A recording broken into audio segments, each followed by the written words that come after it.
mission noted that, despite the much-needed reforms from the Electoral Act of 2022, the elections still fell well short of Nigerians' legitimate and reasonable expectations. Voters' trust in the process has been shaken by INEC's lack of transparency. There were numerous missed opportunities to explain the cause and extent of Election Day challenges. The combined effect of these problems disenfranchised Nigerian voters in many parts of the country, although the scope and scale are currently unknown. And while elections are a vital part of the process, it's the work that will happen next that truly determines the future success of this democracy.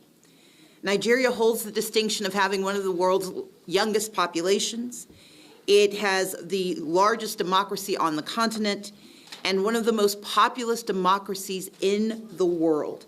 And so the credibility of the electoral process has a wide-ranging impact, not simply for the continent of Africa, but it has global meaning.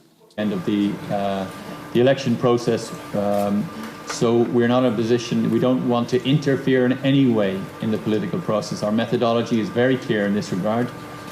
We make our observations, we answer questions in these settings, and we stand over the findings that we have were able to put in the public domain in this fashion. But we won't interfere in the process. It's a matter entirely for the Nigerian authorities to determine the way forward. If there are challenges that we identify, it is down to the Nigerian authorities to make their decision about how they wish to proceed with those matters.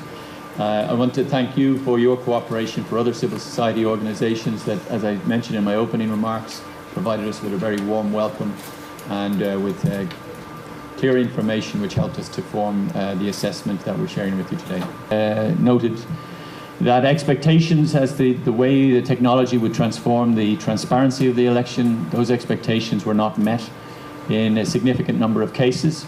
The operation of the BVAS machines was not, it was significantly impaired in certain areas. We noted the operation of IREV during the course of the evening wasn't what was expected. We noted that in some instances the offline uploading of results onto BVAS machines was not done systematically. So there were other issues that we noted, and but we don't do them on a polling unit per polling unit basis. We simply did it across all of the observations that we obtained across the entire country. And we are very conscious that the Electoral Act provides a very important legislative basis and framework that instilled a lot of trust in INEC in the run-up to the election from political participants and encouraged many people to take part.